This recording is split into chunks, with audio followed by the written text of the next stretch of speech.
Portugal, there's a YouTube show full of fun facts you need to know. Carl rings the bell and the members show to the GMP Morning Show. Olá Bom Dia ALEGRIA, Munson here with the Good Morning Portugal show, live stream and podcast. Tudo bem? Como estás? How are you today? Do let me know. What a lovely big bon dia you've got there, Marcus. Thank you very much for being here this morning. Deagle's in as well. Bon dia, Carla Gumpers. From a dull grey Belfast, heavy rain expected this evening. 10 degrees now. Don't really care. I was going to Portugal later today for a month. Oh, Deagle, excellent. I think it's fantastic how you hold in mind your vision for being in Portugal. And hey, presto, you've manifested it later today. Fantastic. See you this side soon, mate. And hopefully you'll be joining us and sending photographs. And thank you for the tip-off of the Dubai chocolate. Now, when I first started hearing about Dubai chocolate, my answer to that was, well, of course I do. Most days, Dubai chocolate. Dubai chocolate, it has taken Portugal by storm, really. Storms have taken Portugal by storm recently, causing supermarkets to sell out within hours and sparking. I was accused of selling out yesterday. Yeah, Michael Heron, wait till we see you again. Good morning, España. A booming resale market. Well, okay, we'll have a look at that. We've got a number of things to look at this morning. Coach Turner also in. Bom dia todos. Feliz quinta. How are we all? Excuse me, today. Good, I hope. Drank my tea a little bit fast. Beautiful cup of tea. I thought I'd run out of British tea bags. Of course, British tea bags, a little bit of a contradiction in terms. No tea is grown in the United Kingdom. However, we do love our tea over there, and I was given a bag. I may have cherished them on screen recently. Morning, Mike and Karen as well. Miranda de Corvo representing this morning. I was given a lovely big bag of tea bags. Thanks, Jean. June, thanks, June. Thank you very much, June and Don, for your lovely for the lovely consignment of Yorkshire tea, which I thought would last me for ages. A lovely big bag, and I ran out yesterday. However, it's a long story. I cycled home that day with the big bag of tea bags and a takeaway arroz marisco. Talking of which, I need to mention that as well. The arroz marisco, the seafood rice of Portugal. Anyway, it was a really great vignette of Portuguese life. Cycling home in the would it have been sunshine? I think it was quite a nice day actually. A little gap between the rain a few weeks back, and the marisco leaked. Nobody likes that first thing in the morning or whenever. Your marisco sauce leaking on your tea bags. I was mortified. So when I got home, I had to do some surgery on the tea bags and rescue the tea bags that weren't soaked, rescue the tea bags that were soaked in tomato and fishy tomato juice. You don't want that on your PG tip, believe me. So I scissored open all the tea bags and saved the leaves. And now I've been making my own tea with one of those little. Mrs. M bought this grabber thing where you put herbs inside a spring-loaded little mesh tea bag, metal tea bag. And I thought, we don't need one of those. That's just going to be a useless ornament in the drawer of such things. Every home has one. And what? There's a place growing tea in Wales. All right, that's it. I'm moving. Good morning, Wales. Blimey. Thank you for that update. Instant update. You don't get that with the mainstream media. Instant corrections and apologies. Gosh, I did a false obituary yesterday. I'm really not sure what to do about that on the new reality TV station. Anyway, I'll deal with that at midday today. Anyway, where was I? I was cutting open my tea bags and manually making tea bags. Oh, yeah, the thing that I accused Mrs. M of buying inadvertently and uselessly that would just lie around gathering cobwebs in our drawer of all sorts in the kitchen. Very useful this morning. I will have to apologize to her. That's the second apology today I'll be needing to make and grovel with. So yeah, brilliant. No paper tea bag for me this morning. Metal, don't you know?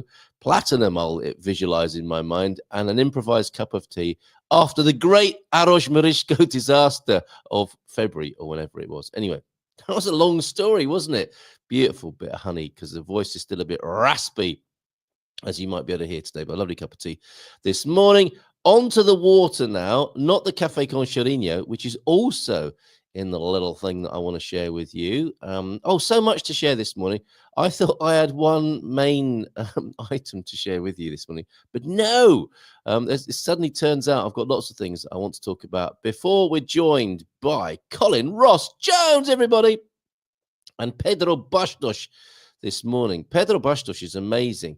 If you love your cars, you can go to Pedro Bastos Car Consulting. He's our man when it comes to importing beautiful vehicles into. I'm not a petrol head exactly. I like, my head might turn for the occasional motor I see in the street. It's old lovely cars with lovely paintwork. I quite like those. And I'll say as I'm driving along, oh, look at that lovely car.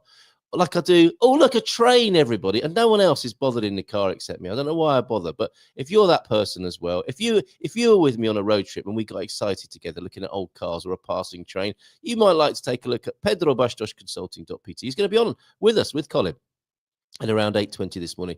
And Heather Binder will be joining us at 8:40. Sorry not to see you yesterday, Heather.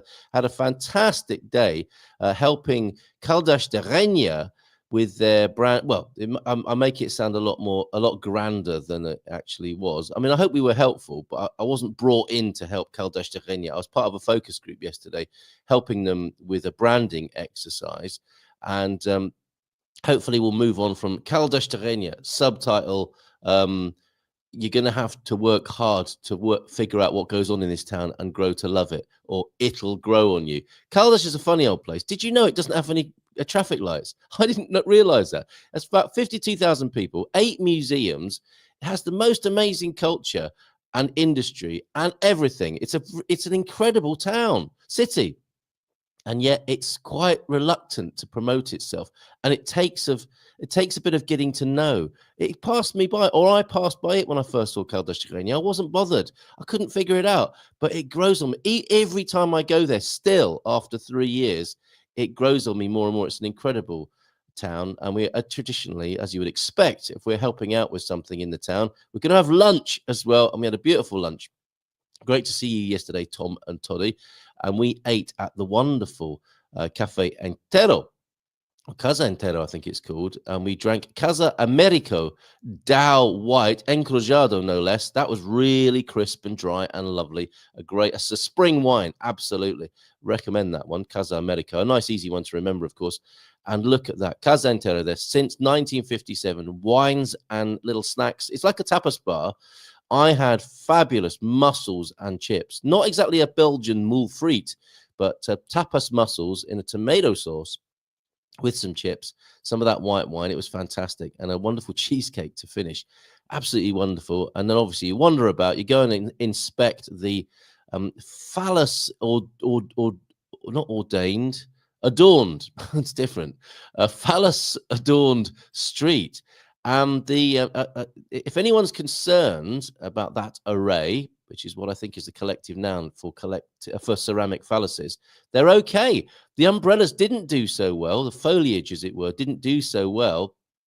But the ceramics weathered the storm, not so much the umbrellas. Don't look closely, Ethel, at that. And lovely to meet Dorothy at the focus group as well. Look at this. Another thing I discovered yesterday. There is something called the Portugal Knitting Experience. You can travel around Portugal and you can be with knitting guru Dorothy there. I'm going to get her on the show and the people behind Resonate Tours at some point. You can do a knitting-based focused trip around Portugal. It's lovely to discover that alongside so many other things. The blowaway fact was, I think, the fact that Caldas has no traffic lights. And I didn't realize that until it was pointed out to me. What a place. What a place. And good luck to them with their branding exercise here on the Silver Coast. Well, it's an incredible city, it really is, and it has definitely grown on me, as I suspect it will with anyone who's prepared to do the work of getting to know the place. Right, what else have we got? We've got that the viral phenomenon of Dubai chocolate. Has anyone tried that? I wonder. I want to share this with you and ask you if you have indeed tried it. It looks like it's pistachio based. It's like, I guess it's a European hybrid, isn't it? The flavors of the far side of Istanbul, perhaps, and the Europe we don't talk about so much. We're quite fixated, aren't we, in Western Europe with certain kind of culture and lifestyle. Europe is so much more than the EU, of course, and we'll come back to the EU because they've been bandying about a couple of hashtags. Be prepared and ready for anything over there in Brussels, but not in Brussels. I suspect further east, the pistachio-filled delicacy inspired by, here we go, Middle Eastern dessert. Easy mistake to make, right? The knafe dessert. No, the knafe dessert gained international fame through TikTok, where influencers raved, bloody influencers, getting on British TV and talking about Portugal. Thank you, everybody who watched that. Where influencers raved. Do you know, in 1 week, I went from influenza to influencer. Hey, you're welcome. Where influencers raved about its unique flavor and the simultaneously creamy and crunchy texture. Well, when you talk to me like that, I'm going to listen. Originally created by Fix Dessert Chocolatier in 2021, the sweet is handmade and can only be purchased in the United Arab States, which means it must cost about 50 quid a bar. However, cheapskates around the world, people who don't want to spend that sort of money, have probably been making their own. Sarah Hamouda, founder of the Dubai-based store, stated she made the bar out of a desire to eat knafe, containing the kadayif pastry, chocolate with pastry, which she combined with pistachio cream filling, crunchy bits of kataifi, what is that? And a milk chocolate coating. I would. The craze began in 2023 when American influencer Maria Vejera posted a video on 2023. This is old news. Why has it resurfaced now? Not that I'm complaining. I'd like to try it. Video on the social network TikTok tasting a chocolate that she had considered a work of art. Hold on a minute. Excuse me, I'm salivating and coughing all at once here. The craze began in 23 then. She said it was a work of art, did Maria, amassing over 85 million views and igniting a global frenzy dubbed the Can't Get Knefevit. Very good. Hamoudi's original Dubai chocolate has a relatively hefty price tag. Oh, it's only 17 euros. That's are they dinars? AEDs? Dinars of 68 and 25. I don't know what their component, what their small change is, but dinars, I'm guessing there. I'll be prepared to be put right in the chat about that. Whatever an AED is, sounds very serious. Associated with its method of production and premium ingredients, such as Belgian or Swiss milk chocolate. Portugal, thanks to Deagle for this, by the way. Portugal, like many other countries, saw an immediate surge in demand, with eager consumers rushing to stores to secure a taste of the coveted treat. From high-end chocolatiers to supermarket private labels, numerous alternatives have appeared on the market, hoping to satisfy consumers who are unable to buy the original. Jackie, are you watching this morning? Have you made this yet? Have you made Dubai chocolate yet? And I'm sure she'll make the same joke. Chocolate, of course I do, darling. As demand quickly outpaces supply, online orders have skyrocketed. So Pingados have a $2.90. Here we go. Back to Portugal then. Pingados have a $2.99 70-gram bar. Swiss chocolate shop Lindt on March the 10th. They launched their version, which was put on sale in a Lisbon store and vanished within 40 minutes. Wow.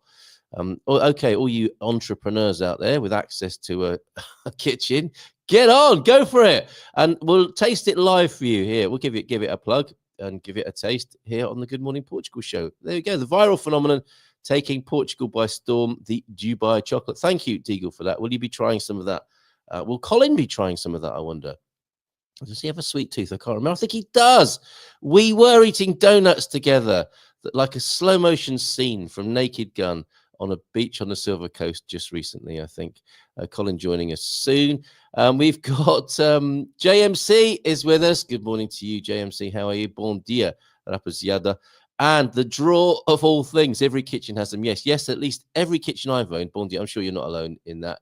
Go look. Tell us the most weird thing in your drawer of all things this morning, if it's broadcastable, that is. One day a friend said, look, a plane carrier. And my other friend looked up. Look, a plane carrier. I don't get it. I don't think. Oh, I see. As in an aircraft carrier. Look, an aircraft carrier. Olá Bom Dia from Lord and Lady Travanca. Good morning. Blessing us with your presence this morning. Oh, Bon Dia, Lord and Lady in the building. Bon Dia from Pam as well. Ah, wow. You put your feet up, Pam. Looking forward to a relaxing day off today. Nice cup of tea and some of that Dubai chocolate, maybe. Mel's in. Thank you for your correspondence, Mel. I hope you've got the message from the 2 memes that I sent you this morning. Bon dia, Aviva as well. Great conversation. If you haven't seen that, check it out.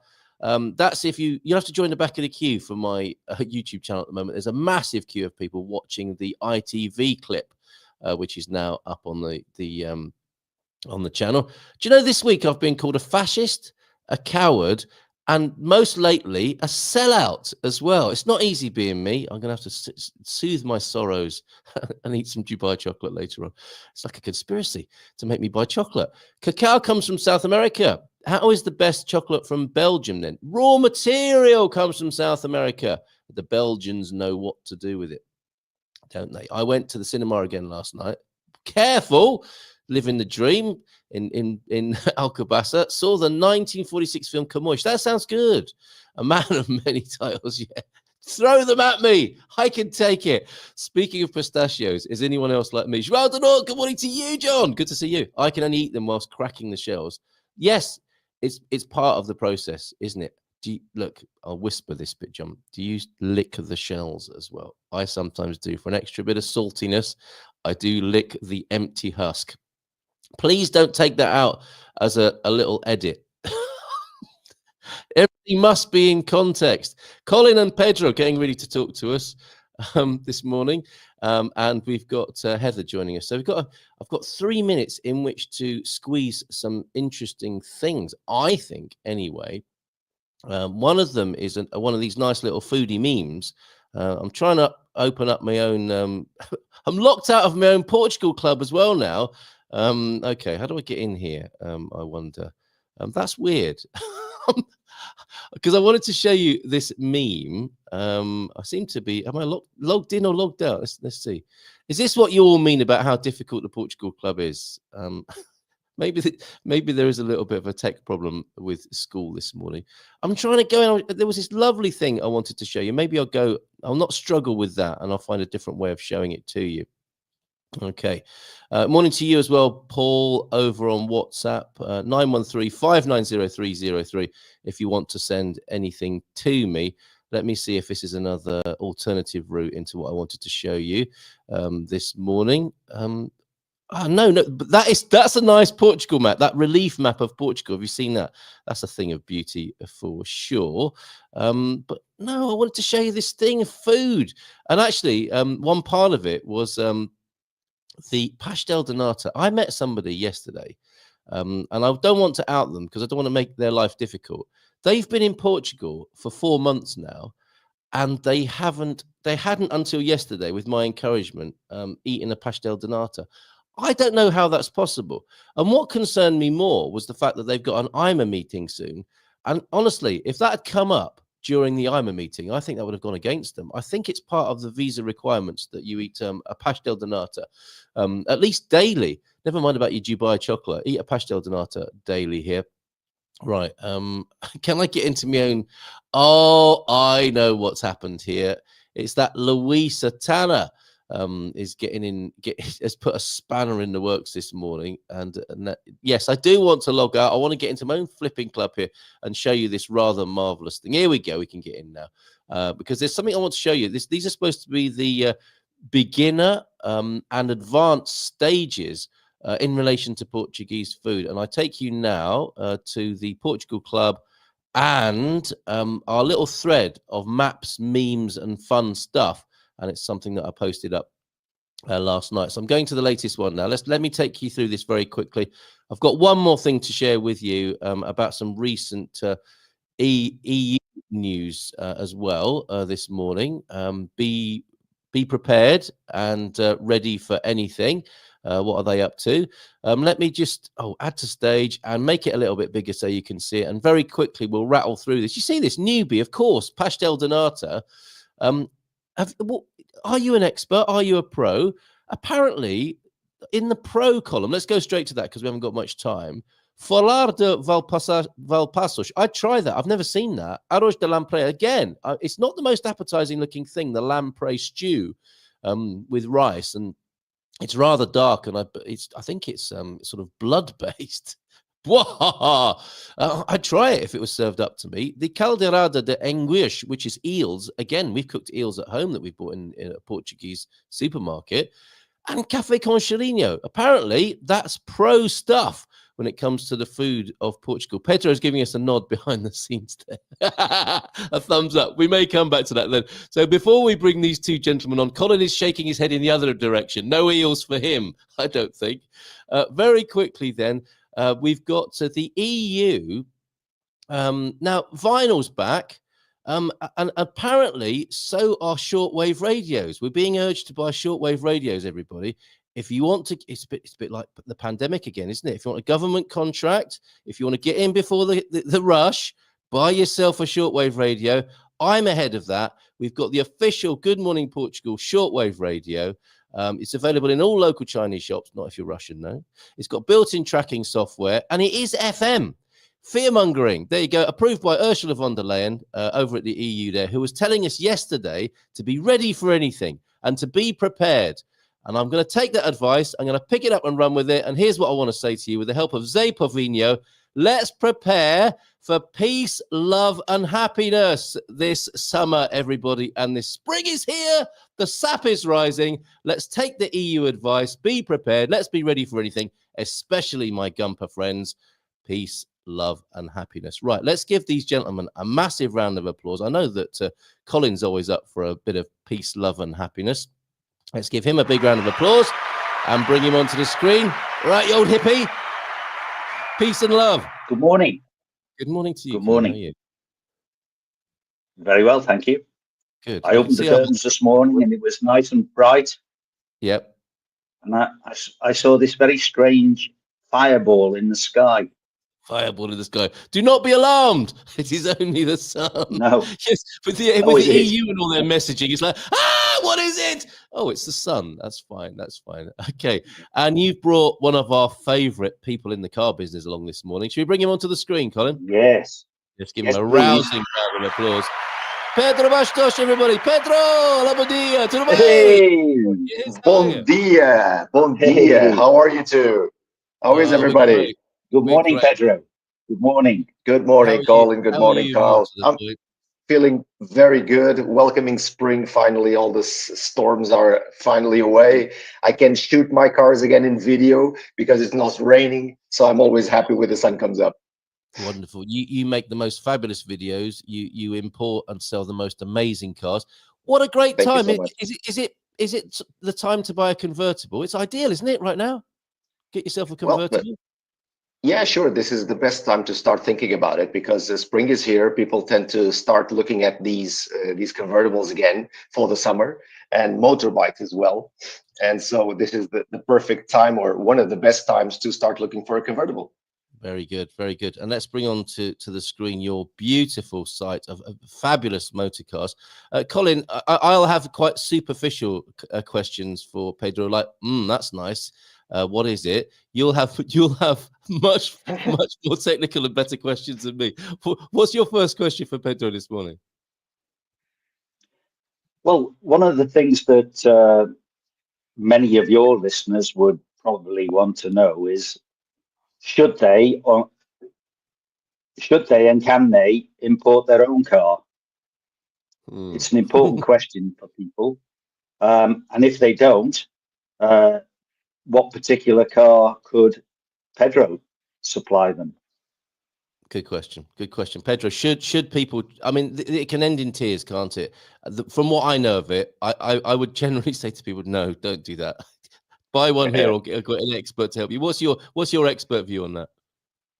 Well, as I say to my clients, normally non-resident clients coming from the UK or South Africa or any country which is ruled by right-hand drive, forget about it. Do not bother bringing your car here, because even if you get tax exemption, in most cases you will, because you're moving permanently to Portugal, so you get tax exempt on one car per person in the family to bring it over.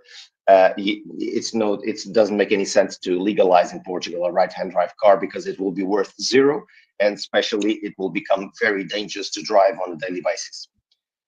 If you're coming from the US, or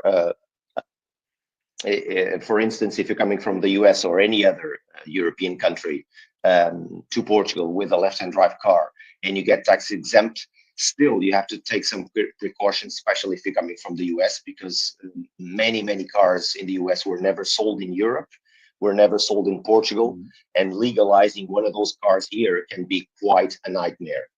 And not only it can become a nightmare to legalize the car with no assurance that the car will end up being legalized in the end, you will always be faced with the maintenance problem. How to get a Cadillac maintained in Europe, how to get a GMC or a Buick maintained in Europe. Just forget about it. It's not used. So what I do recommend people is leave their cars at home or just sell them before you come here, and import a car here once you're in Portugal, or a month or prior to coming to Portugal. I can take care of that import from Germany, which we do prefer. 99% of our imports come from Germany. We have a local partner there working for us, and it's a so much more reliable market. The offer is huge, and you actually, sometimes I tend to play around with my clients saying you can almost buy a used car like if it was brand new. You can pick the color, you can pick the interior, you can pick the extras, because the offer is like today, this morning, it was 1.5 million cars on offer just in Germany. So, wow, is that right? Yeah. Wow. Okay. And here's one of the lovely videos. I mean, what a life! This is great, isn't it? You deal with beautiful cars, you go to beautiful places, and film beautiful motor cars. That's a nice Audi right there, isn't it, Colin? Why aren't our videos like this? They will be, Carl. Now we have Kyle on board. He'll certainly make sure that our standard goes up in the world. Goes up a little bit. And so I won't have to hang out the back of an estate car. Oh yeah. Oh yes, you will, Carl. Yeah. Oh, okay.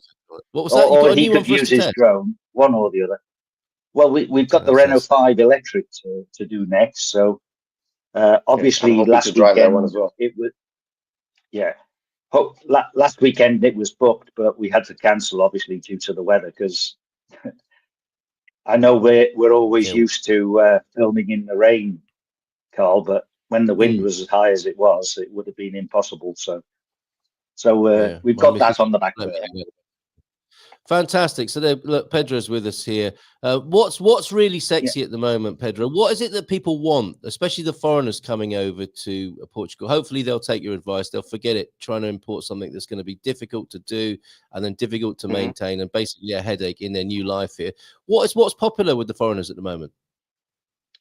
Well, people are buying, especially with me, plug-in hybrids right now. People are getting the conscience that it's the most reasonable option. Over the last 2 or 3 years, people were buying electrics like crazy. But all of a sudden, people started to put the handbrake on and say, whoa, wait a minute. Maybe the future is not single electric. Although our infrastructure in terms of public charging has, improved quite a lot over the last 2 years. I've been moving around from the north to the south of the country with electric cars. I drive an electric vehicle on a daily basis, but urban displacements, I would say, from A to B, 20 kilometers here, 50 kilometers there. I don't use electrics for long trips regularly.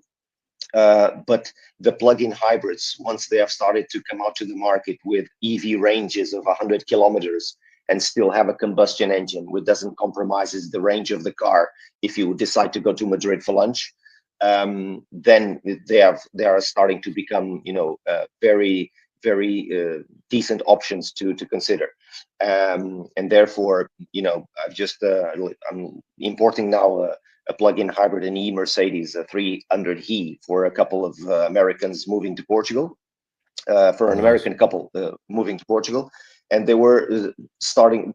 Their first option was, we are going fully electric. But then after a couple of conversations with me, they decided, no, okay, it's best to go plug-in hybrid then. Because in the end, they're planning to do big trips, but also on 90% of their daily basis driving will be 20 kilometers each side. So the plug-in hybrid fits them perfectly, much better than an electric. Okay, so a really good reason to talk to you again, right? To check in with you about driving habits, likely patterns of driving, and then to see if they've got the right vehicle in mind for that. Yeah, because one thing it was made very clear to me over the last over the last years doing this business is that I would say more than half of the people tend to buy the wrong car for them. They just buy the car because of it, or how it looks. They like a car because of how it looks in at the front door, but they do not bother taking care of, does it really fit my my kind of usage? Is it good for me? Am I, you know, people don't do this quite often, and so that's why sometimes I've been, you know, turning their heads 180 degrees, like, maybe your diesel option is completely wrong. Why don't you think about this? And they go like, ah, I never thought about that. And they, yeah, that's why I'm here. Yeah, very, very good, very good. Colin. Yeah, I have an interesting question for you, Pedro. Because you deal in Germany and you travel to Germany quite a bit, are you getting a sensation that the market is generally that we are going into a recession now, or what? Is that reflected in the price of the cars? Or? Yes, it's starting to show. We lived from 2020, basically during the pandemic, the 2022 up to 2022. I would say mid 23, prices were rocketing sky high, especially on those Porsches and more exclusive cars. People were like losing their minds about prices. I would say that beginning 2024, things were starting to stabilize. And now we are starting to see, and this is where I get the more feeling that this is really happening, is that Germans were not prone to discounts in any sort. They would not take 500 euros away on a 100,000 euro car.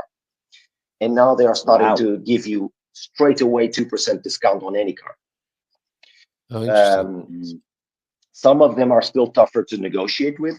They will be more prone to offer you full tank, a new set of tires, maintenance fully done, then take 500 euros on the price. But I don't see that as a problem. And I do tell my clients, I normally tell them, Germans are not prone to negotiate on price. But sometimes there are surprises. This E300E I'm now importing for this American couple. They straight away, the car was tagged at 63,000 euros, and they straight away said, we'll give you a 2% discount. So, okay, because now there's a lot more cars on offer. Very good. What are you thinking, Colin? That it's better. It's going to become more of a buyer's market. Well, my experience in Portugal is it takes a long time to feed into the market here. When we last went through the recession, it was almost as if Portugal didn't have one, and then all of a sudden they did. But they were years behind the others, and I'm just wondering if that's going to be the case again. I think that what we are watching now in Germany, and prices do have to drop. I won't say they will be dropping like they went up at the same pace. The prices went up like crazy because there were no supply whatsoever. So people pay whatever was needed to get their car. But now prices are starting to correct, and because most dealers now have cars in stock, cars that are there, they need to get rid of them. Okay. We recently had an experience. I bought to my company 2 BMWs i3, 2 electric cars. And because I bought the 2 cars at the same dealership, we got 5% discount, which was like, what? 5% discount on 2 cars? Okay. Maybe I'll think about buying 10 then. I mean, how discount will it get me if I buy 10 cars? But yeah, it was quite a surprise. That is an interesting question, Colin. So things could change. We've got some questions coming in from our Gumper audience here as well. Before we go there, how does test driving work then, Pedro? Do you do so much work with people that they're pretty certain about which car they want, or is it a day trip to Germany? Because people are not, to be clear, 95% of our cars, they're coming over by truck. So we don't see the cars physically. We normally deal only with dealerships, and that's where my local partner plays his biggest role. It's in negotiating with the dealers, because there's one thing we learned for sure. Nothing compares to a German speaking to another German. It doesn't matter if that German guy speaks fluent English. I will always be the foreign guy speaking to him, and he treats me like a foreign guy, period. So he negotiates, and that's what it is. He deals with him, he trades with him, and 95% of those cases, cars are driven to Portugal by truck. And it's a process that takes normally from the moment the client pays the car to the moment I deliver the car with Portuguese license plate and ready to roll. It takes between 4 to 5 weeks, a complete process. Yeah. Mm-hmm. Okay, and so a local test drive of a similar car would be more appropriate, or some people you're dealing with, I guess, have already got the car and they just want a replacement. Yeah, normally they are looking for a new car, they're looking for a replacement, but just as, again, I'm taking this example of this American couple because I told them they were so indecisive between going to an E-Class, a C-Class, an SUV, and I told them, if you have a Mercedes dealership nearby, go there, feel the car, sit on it, look at it, touch it, make sure that that's the car that you want to buy, because most people that are coming to me are pretty sure of the car they want, and they have driven it around, or they know it by heart, something like that. But in some cases, people don't have the slightest clue of the car they're going to get. I've been getting these wonderful sensations upon delivering a car here, that people are coming to the car and saying, oh, it looks much nicer live than it looked on pics. Oh, the car is so much roomier than I thought.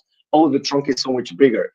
You know, they are overwhelmed with a car being there for them. It's a wonderful feeling to me, to be honest. What an exciting moment as well when you deliver that dream car to them. Thanks, John, for this. This is the American market. I imagine the Portuguese market looks very different to this, but there's an interesting view there, isn't it? Yep. Stellantis still hanging on in there, but GM with the big market share still in the United States. Thanks for that, John. Appreciate it. We've got Bob. We're dropping Eva's top. Talking of convertibles, we're dropping Eva's top as we head south this week. No, that's not Viv's nickname. It's our MX-5. And I think you had a hand in the influencing on that with the MX-5. That's a nice little convertible to have in Portugal for sure.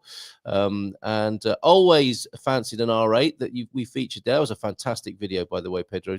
Your production values are absolutely wonderful. What a joy it must be to be involved in those. I'm sure it's not all rainbows and fun times, but generally speaking, it must be quite good fun making those. V10s sound fantastic. Would you agree? Do you like the V10 as well? If you go, if you go for the V10 in the R8, it's the Lamborghini engine. Right, is it really? Okay, this is the sort of information you find out when you watch Colin and Pedro on the Good Morning Portugal show this morning. I agree. Hybrids seem to be the best compromise, says Aviva there. Madrid from central Portugal, easy one stop in a Tesla. The charging infrastructure outside of Lisbon and Porto is great, but in the cities, it is old and overused. Thank you for that tip there, Pete. I can understand hybrids just about in the cities, but outside of them, the electric cars are great, he says. Question from Pam, are all plug-in hybrids automatic? Do they tend to be? Yeah, 99%, I would say. Yes. Okay, all right. Some of us are still attached to the stick shift. Share prices on Ford and Chrysler took a 5% drop after tariffs last night. Is that making any difference in the Portuguese market at all there, Pedro, do you think? The Tesla factor, yes, for sure. Because although I'm not a big fan of Tesla, I never was. I think it's a low quality product. People are buying because it's a fashionable product. And all of a sudden, over the last 4 years, our market was invaded with Teslas. People were buying it, especially for companies to benefit on the deduction of VAT. And these cars are depreciating like hell. And they are flooding the second-hand market. You see, if you go to the second-hand markets in Portugal, 50% of the EV market is Tesla second-hand, and they are dropping they are dropping. They are next to Porsche Taycan, which is the biggest, I would say, the biggest flop in terms of second-hand market. People are buying 200,000 euros new cars, and 3 years later, they're worth 75,000 euros. Tesla is more like that, and so they are flooding the second-hand market, and people are now swapping Teslas for other brands, which is a very good example that they didn't like the experience. Incredible. It's like, right. Yeah. So if you want a Porsche or a Tesla now, it's a good time to get one. It is a very good time to get one. With one thing for sure, keep it for the next 5 to 6 or 10 years. Don't think about reselling it because you're going to lose so much money. Yeah, amazing. We'll have Heather That- join that us on the brings me- screen. Yeah. Go on. That brings me to another question, Pedro. Is it still the case that when you're importing a fully electric car, there is no taxes applied on the importation?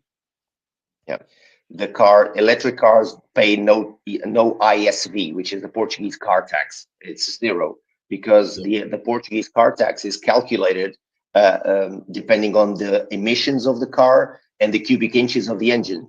Electric cars have neither, so tax is zero, and the annual road tax is also zero. Do you expect that to stay the same? So that's for now. Yes, that's still the same. That's what I said, and I underlined for now. Okay, good to know. So yeah, you do have to pay import tax. Referring back to what you've just said there, Pedro, that's good. Yeah, and the other question about the international market, tariffs on American cars. Does that mean that people will be more likely to go buy a German car now than an American one, or is it not going to make much of a difference anyway here in Portugal? Well, it's imports from Germany to US, basically.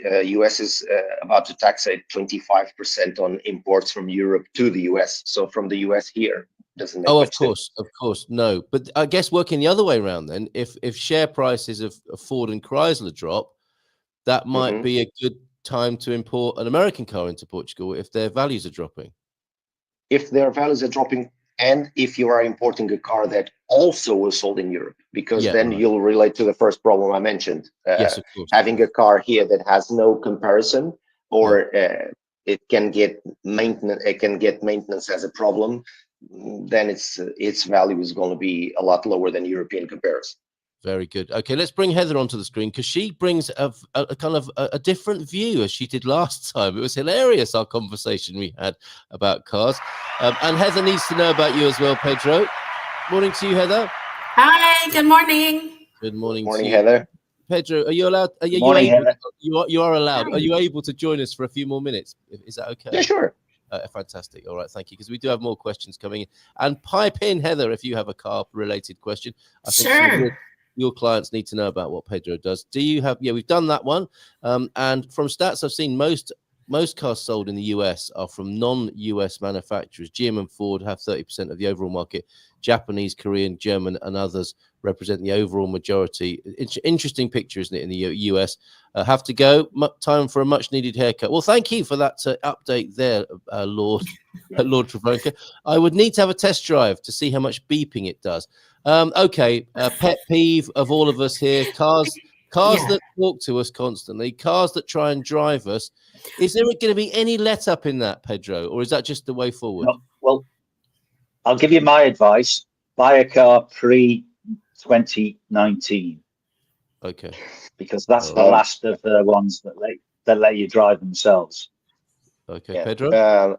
Unfortunately, European regulations have started to create these systems that no one asked for, but they have to be present.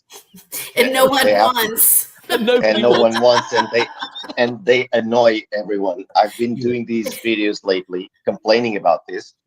One of the cars I test drove recently was the Audi Q6 e-tron, and the car drove me mad. I delivered the car at the dealership again. And I delivered the car. I said, please, I don't want to drive this car anymore. I had the car for 4 days, and I returned it after the second day. And it was like, I cannot drive this car. No, it was because the constant self-steering, the constant beeping every time you go 31 kilometers an hour when you're supposed to go 30, the constant head-up display augmented reality with crazy screen things showing up in front of your eyes and altering your 3D perception of how close objects are drove me mad.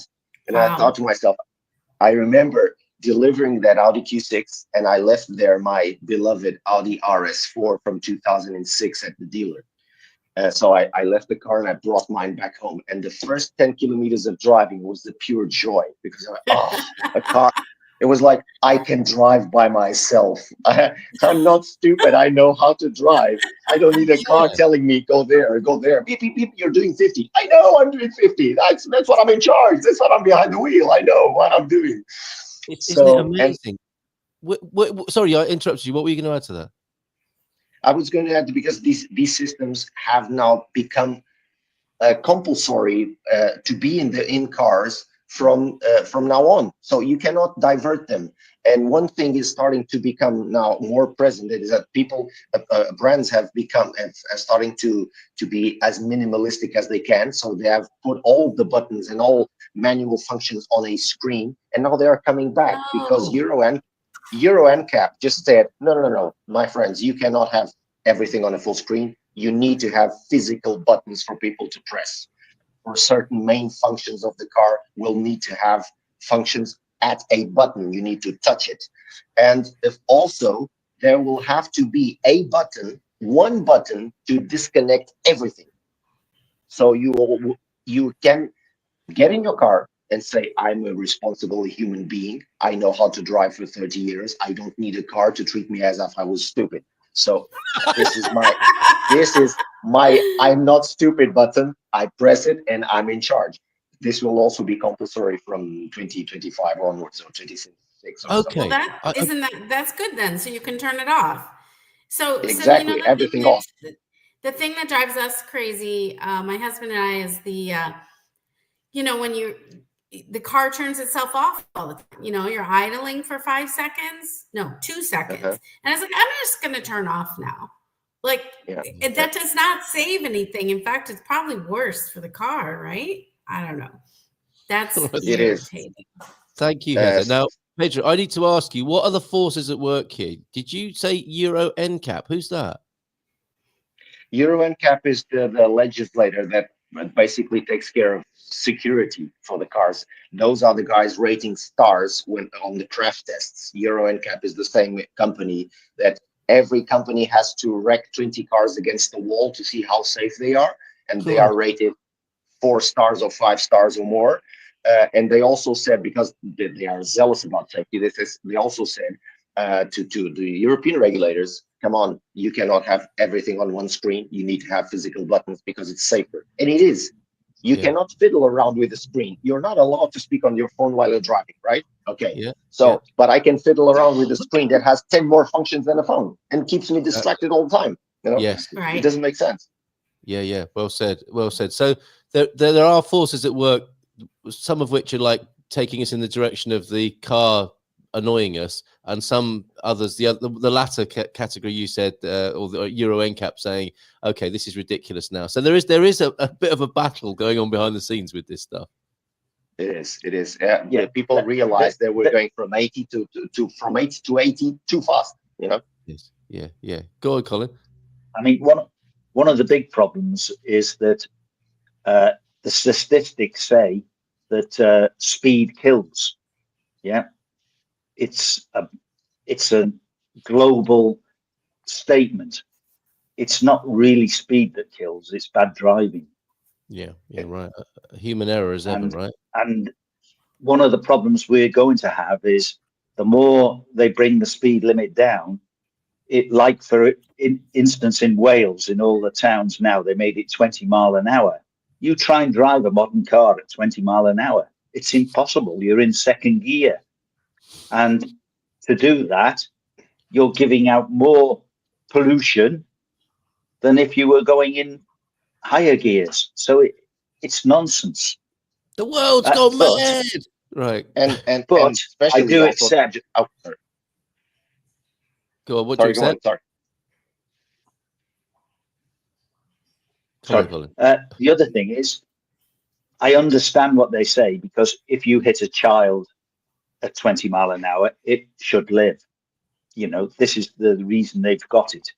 But one of the biggest things is a lot of people like to have a big SUV. They say, I'm in this because I'm feeling safe. Now, the statistics on that are, if you were hit the same child, a child at 20 mile an hour with an SUV compared with a normal car, there is a 90% chance that you would kill the person. Yeah. So whilst you're feeling smug and I'm feeling safe because I'm in a big SUV, should you hit that child, you kill it. Yeah. So it comes back to the responsibility of the driver. What were you going to add to that, Pedro? I was just to be quick about it. When people drive at 20 or 30 miles an hour, there's another factor that starts to play in, which is they get distracted because they're driving so slow. Yeah, and so they will hit more people because they're driving distracted. And as Jeremy Clarkson used to say, it's not the speed that kills you; it's getting suddenly stationary that gets you. Yes, Jeremy. It's when you Jeremy Clarkson, it's not the speed that kills; it's just when you hit something and you get suddenly stationary. That's what gets you. It's not the speed. It's in his own Clarkson. In his own I like that theory. It's Jeff, never the, it's like 200 miles an hour. It's just that wall in front of you. Yes. Yeah, exactly. Agree with Pedro, says Jeff. There seems to be a recent mentality that instead of us driving the car is driving us. And what does that say about potential repairs and or maintenance as well? Thank you for that. Good to see you here, Jeff. And a couple more questions. A couple of more minutes then, gents. Thank you for giving us extra time. Much appreciated, Pedro. Is there a market for right-hand drive cars here in Portugal? You seem to be saying no earlier on, Pedro. How does being right-hand drive affect the price as compared to the same car with left-hand drive? Asking for a friend. It's very difficult, but there is very difficult. I had a right-hand drive MX-5 that I sold to a dealership down in the Algarve. He stole it from me, and then a week later, I think he exported it to the UK. So, okay, your view on that, Pedro? Yeah, it doesn't make sense to have a right-hand drive car in Portugal because not only is it very dangerous to drive. Imagine yourself driving behind a truck and trying to overtake, and you're on the wrong side of the car. You can't see one thing, and if you need to overtake to see what's coming, you need to go on the opposite lane. Just imagine the risk. And those cars, because Go on, carry on. Because of that, cars have no value whatsoever. I would discuss that there are a couple of right-hand drive cars secondhand sold in Portugal. I would guess their prices are 30-40% below a normal left-hand drive car, but no one will buy them unless someone wants to buy a very cheap car to export the car. That's it. Yeah, interesting. So sorry, Carl, not much of a market for those. Your friend might have to hold on to that. Speaking of auto purchase tips, I bought our Z4 from Stan Virtue, but the car checked out by first by our BMW dealership. I have a relationship with them, and they did an inspection for me. Thank you for that tip there. Should be taking that same route. And every time I rent a Fiat electric, I fight every time. I rent a Fiat 500. I have to fight the car to drive the way I want to. Totally frustrating. You're in good company here. If you have a right-hand drive car, your best bet is to sell it to someone moving back to the UK. So there's a nice hack for doing that as well. That's a really clever idea there, Pam.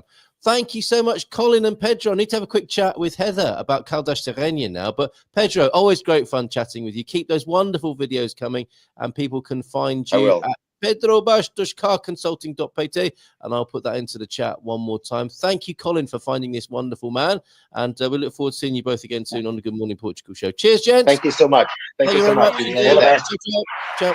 Ciao. Right, look at that, Pedro Bastos, Car Consulting. Did you see that video at all, Heather? He makes amazing videos. No, I want to see it. So whatever, I'll send you the link. Now, I missed you yesterday. Go on, you've got something to say.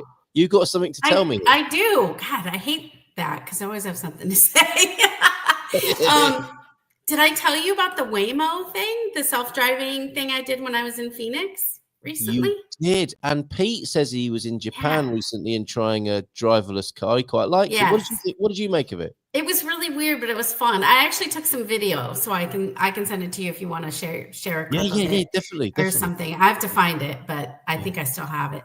So it was kind of it was a little scary and freaky, but it was kind of fun. Except for it was a Jaguar. It was supposed to be a Jaguar. I mean, but that's a joke anymore. Like I do remember saying how stupid that was.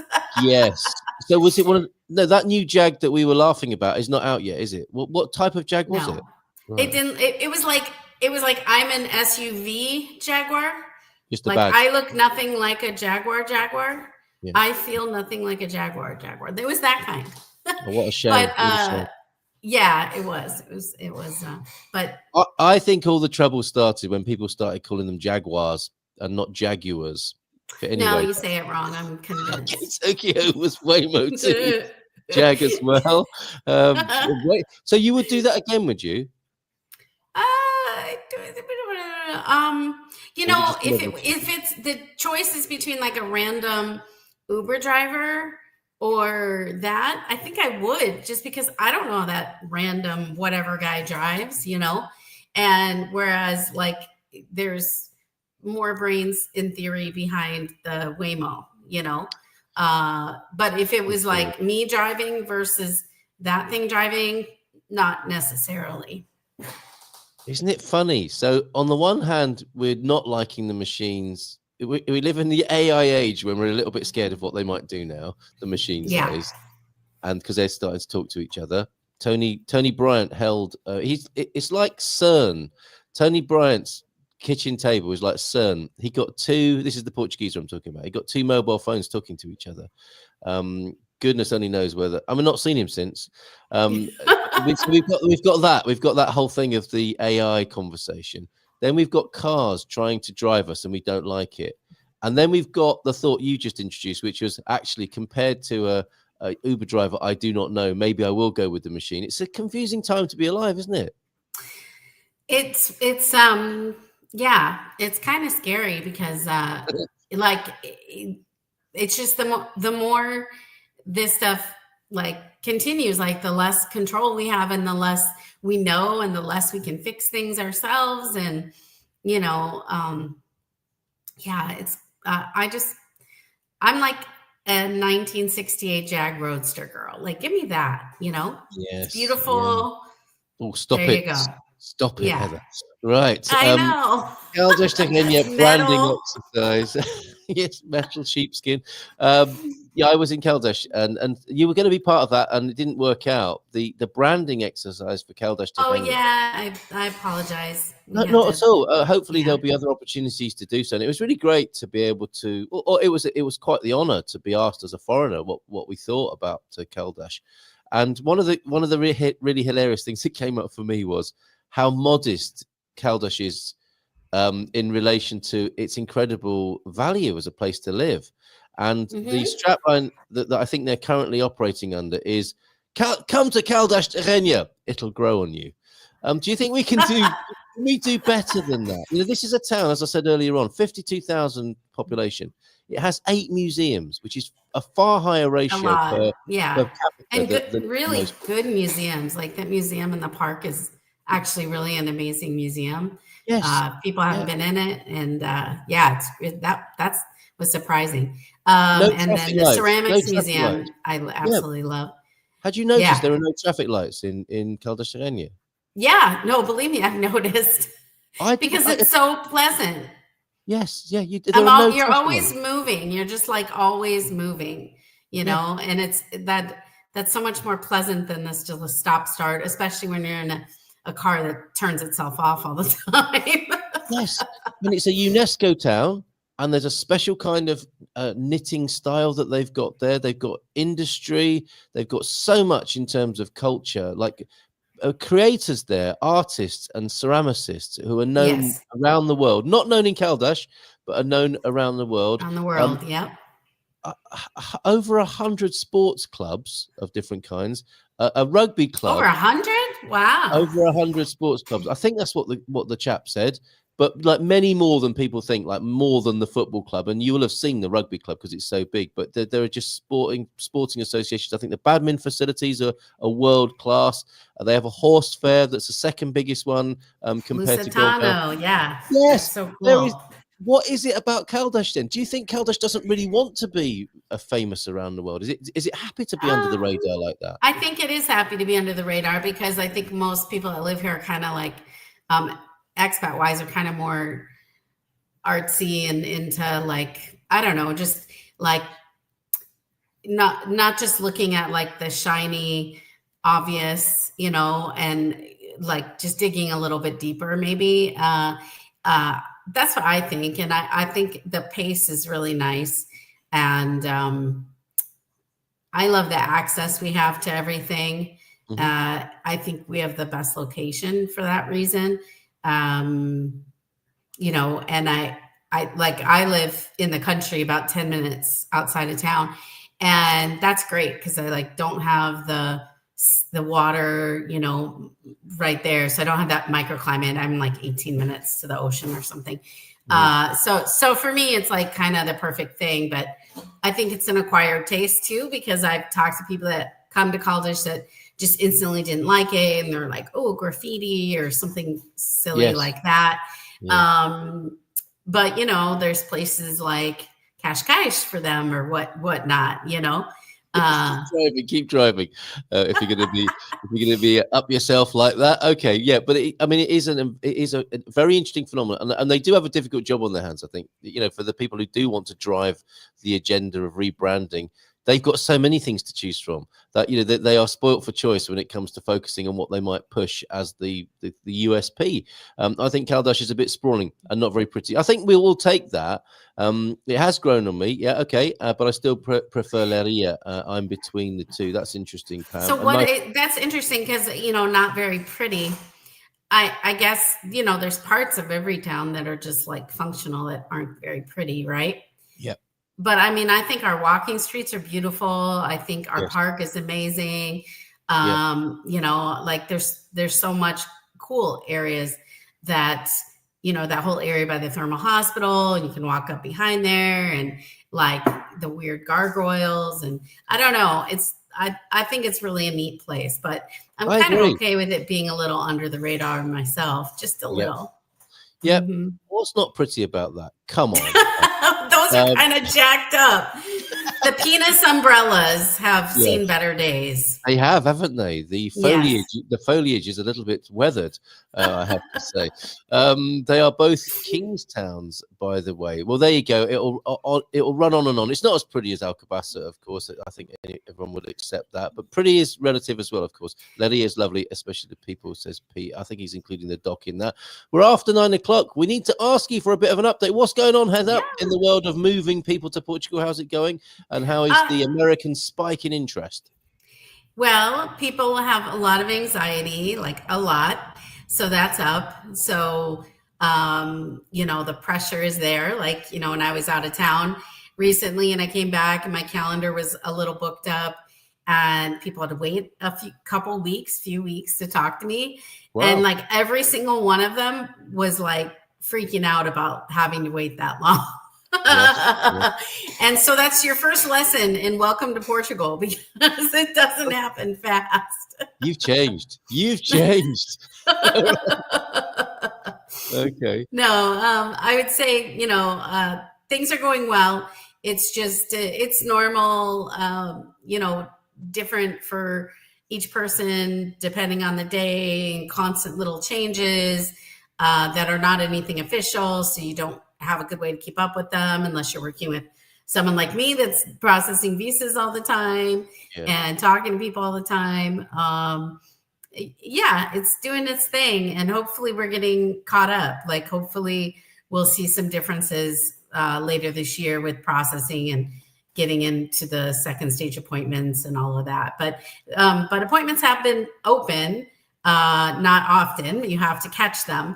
But they have at least consistently been open the last several months, which is really, really, really good, because there was a period of time where nothing was open just for months. Very good. Okay. Well, thank you very much for that update. There was talk of the IMA contact form. There's good news and bad news. We reported about this at the Portugal Club because it came through as some great news that IMA has a new contact form. The good news is that it has been launched. The bad news is, and you won't be surprised to hear this, Heather, it doesn't really work. I know.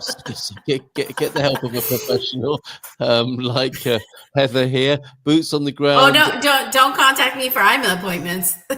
I mean, work with you to get a handheld and comforting approach as much as it possibly can be through the process of moving to Portugal. Yes, we have American and Portuguese hand-holding through all the processes. So that's for sure. And we do offer a free chat, of course, if you go to our website.